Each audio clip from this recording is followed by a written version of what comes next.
সে আমার ছোট বোন, বড় আদরের ছোট বোন। সে আমার ছোট বোন, বড় আদরের ছোট বোন।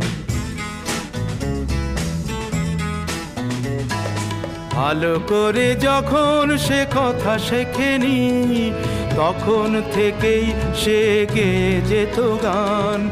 বাজনার হাত ছিল ভালোই আমার, তার সাথে বাজাতাম দিয়ে মন প্রাণ। রাস্তায় ভিড় করে শুনতো সবাই, অবাক হতো যে কত জ্ঞানী গুণীজন। সে আমার ছোট বোন, বড় আদরের ছোট বোন। সে আমার ছোট বোন।